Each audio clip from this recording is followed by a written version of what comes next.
మనకు హెల్త్ బాగాలేనప్పుడు, ఏమి తినబుద్ధి కానప్పుడు, నోటికి రుచి కనిపించినప్పుడు ఇలా చేసుకోండి.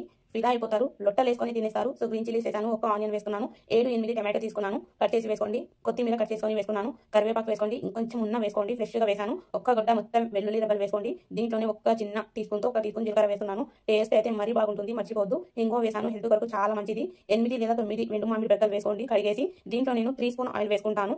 ఆయిల్ వేసి దీంట్లోనే నేను వేసుకుంటాను సాల్ట్. ఆయిల్ కొద్దిగా ఎక్కువనే వేసుకోండి, ఆయిల్లోనే మగ్గాలి మనకు, టేస్ట్ అప్పుడే భలే బాగుంటుంది. సో మీరు ఒక్కసారి తిన్నారంటే మీరే అంటారండి. సో రియల్గా చెప్తున్నాను, చాలా అంటే చాలా టేస్టీగా ఉంటుంది. 15 మినిట్స్ వరకు సిమ్లో పెట్టేసి వదిలేస్తాను. 15 మినిట్స్ తర్వాత ఒకసారి తీసి కలుపుకుంటాను. చూడండి, సిమ్లో పెట్టేసి కుక్ చేసుకోవాలి. 15 మినిట్స్ తర్వాత ఒకసారి ఇలా కలుపుకుంటున్నాను కదా, మళ్ళీ 5 to 7 మినిట్స్ వరకు కుక్ చేసుకోవాలి. వాటర్ అంతా ఇంకిపోయింది, కొద్దిగా పసుపు వేసాను. ఇప్పుడు ఆయిల్ మొత్తం పైకి వచ్చేంత వరకు కుక్ చేసుకోవాలి. సో ఒకసారి ట్రై చేయండి, భలే బాగుంటుంది. పక్క విలేజ్ స్టైల్లో చేస్తున్నాను. మొత్తం కిందికి దింపుకొని పప్పు గుత్తితో మ్యాష్ చేసుకోవాలి. ఎమ్మిగా ఉండే టమాటో పచ్చిమిర్చి చట్నీ రెడీ అయిపోయింది విలేజ్ స్టైల్లో. ఈ వీడియో మీకు నచ్చితే లైక్, షేర్ అండ్ సబ్స్క్రైబ్ చేయండి. ఛానల్ బెల్ ఐకాన్ ప్రెస్ చేసుకోండి.